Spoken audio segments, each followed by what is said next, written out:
Making movies is kind of chaotic business, and so it's probably unsurprising that there are a lot of roles that actors have played that they at least initially didn't want to do at all, whether it was down to contractual obligations or because they were simply outright tricked by other actors into taking a part. I'm Josh from Whatculture.com, and these are 9 famous actors forced into roles they never wanted. Number 9, Jeremy Renner, Hawkeye. The issue when you sign up to one of Marvel's massive multiple picture deals is that if you don't like the direction your character is going in, or you simply realize you've made a mistake after the first film, well, tough, because you might have 7 more you need to do before you're free. This instant regret, you may be surprised to hear, actually happened with Jeremy Renner and the character of Hawkeye. Famously, the actor was frustrated that his second appearance as the superhero in The Avengers, after a bland walk-on cameo in the first Thor, was to spend the bulk of the movie as simply a brainwashed goon. Disappointed with the material and the one-dimensionality of the role, Renner confessed that he lobbied for the character to be killed off in The Avengers, joking in a Q&A a few years after the movie's release, as reported by the Radio Times, that he let the filmmakers know, quote, "If you want to kick me out of this movie, just know at any given moment, if you want to kill me off, Daddy's gonna be having a heart attack," end quote. Fortunately, Renner would come to love the character and get the material that he wanted, but at first he was very much showing up out of obligation rather than love for the character. Number 8, Clark Gable, Gone with the Wind. If you thought Marvel's multi-picture contracts were bad, they had nothing on the classic studio system way of doing things, where actors' entire careers were exclusively signed to specific movie-making studios. While deals were of course made for actors to make movies with other studios on rare occasions, they were essentially owned by one employer, and as you can imagine, this led to actors being involved in a lot of movies they weren't too keen on. So while you could no doubt fill this list with actors entirely from that era, with this entry we're focusing on Clark Gable. Now, Gable was mostly an MGM man, starring in tens of films for the studio across his career, one being, of course, Gone with the Wind. And this flick was actually a co-production between 2 studios, all because Gable was so sought after by the initial producers, whether he wanted to be a part of the production or not. With a lot of money on the line for MGM though, Gable's apparent protests against the role fell on deaf ears, and he ended up doing it anyway. A report by Slash Film covering the actor's 1962 biography dove into how the actor resisted the part because he thought the genre of film would compromise his manly image at the time. And while he did star in the production, that didn't stop him from arguing with the filmmakers on set over scenes that he quote-unquote violently opposed of, in his attempts to change a character that he just wasn't a fan of. Number 7, Brad Pitt, Interview with the Vampire. While Interview with the Vampire is an incredible movie, boasting 2 hot stars at the time in Tom Cruise and Brad Pitt, it turns out that at least one of those actors had a nightmarish time on set. In a 2011 interview with Entertainment Weekly, Pitt did not hold back on what he thought of both his role in the movie as well as the making of it, essentially describing the experience as 6 months in hell.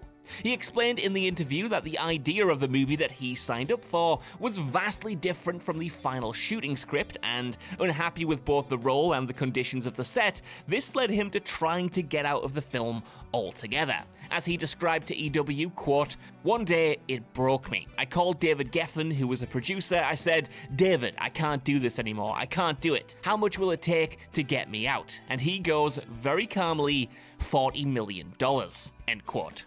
So, faced with the prospect of working through the pain or paying up $40 million to get out of the contract, Pitt ended up not clearing out his bank account. Number 6, Keanu Reeves, The Watcher.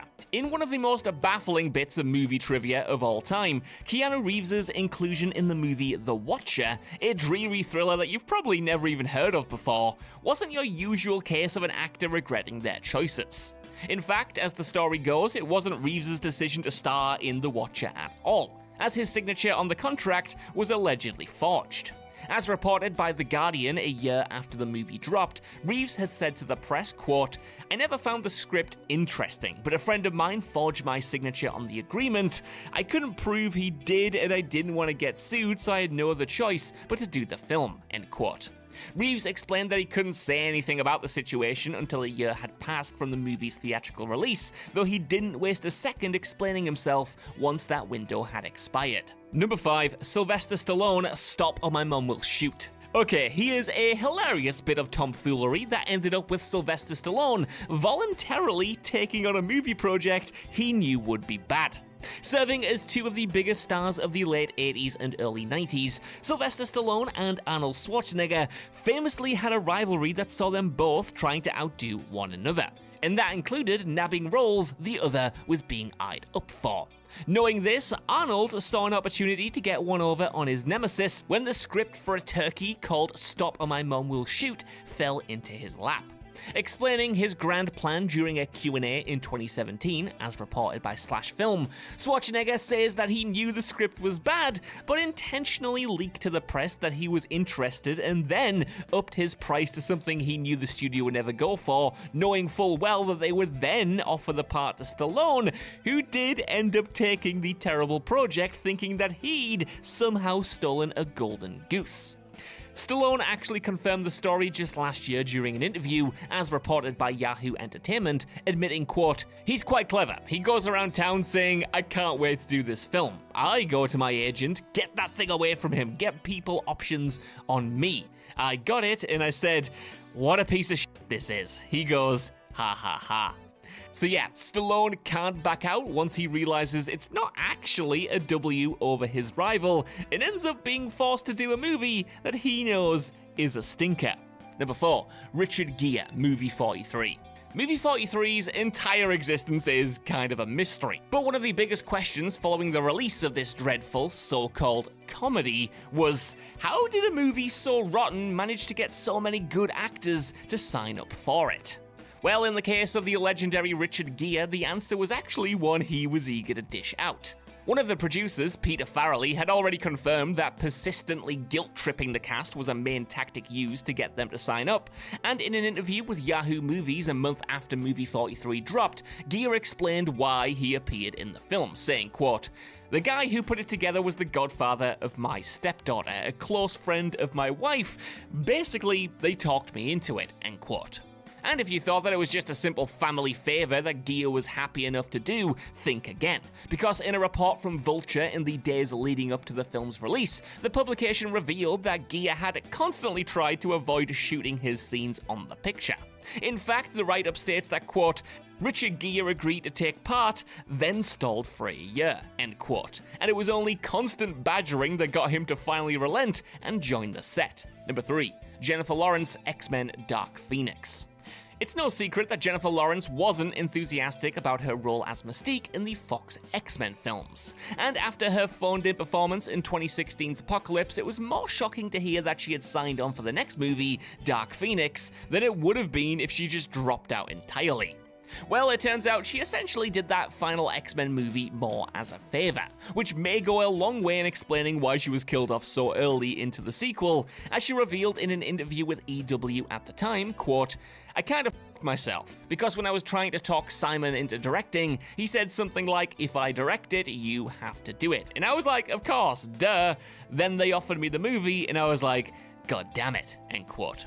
Number 2, Paul Bettany, Dogville. Sometimes all it takes to get through a tough job is to have a pal there with you to endure the horror as well. And that's exactly why Stellan Skarsgård tricked Paul Bettany into starring alongside him in Lars von Trier's 2003 film, Dogville. Having later described his time working on the film as a, quote, "hideous experience," Bettany revealed that he was actually coerced into doing it by co-star Skarsgård, who had promised him that the shoot would be a constant party. Spoiler alert though, it absolutely was not, as Bettany told The Guardian, quote, "I did it because Stellan Skarsgård fibbed to me. He said, 'You gotta turn up, it'll be fantastic, it's a party all of the time.' And after 3 weeks and not one bit of fun, I said, 'Stellan, what were you talking about?' And he said, 'Man, I was making it up, I just couldn't face doing it without you," end quote. As it turns out, Skarsgård knew that the shoot would be a bit of a nightmare, so he roped poor Bettany in to join him in an effort to make the whole thing a bit more bearable. Number 1, Ryan Reynolds, X-Men Origins Wolverine. After trying and failing to get a solo Dead movie off the ground in the 2000s, Ryan Reynolds' dream was seemingly about to come true when he was cast as Wade Wilson in 2009's X-Men Origins Wolverine. But to say the character was mistreated in this flick is a gross understatement. The sewn-shut mouth, the laser eyes, and the hand blades sat about as well with Reynolds as it did with Fantz, as the actor was essentially locked into playing the role despite his disdain for the characterization because, well, if he didn't do it, the studio would get somebody else in and potentially dash his chances of doing the character justice in a future solo movie. Speaking to EW, the actor recalled the studio approaching him and saying, quote, "Play Deadpool in this movie or we'll get someone else to," end quote. While the short-term backlash was indeed massive, it did mean, however, that eventually, through gritted teeth, Reynolds was able to make a comic-accurate solo movie that did win people back over.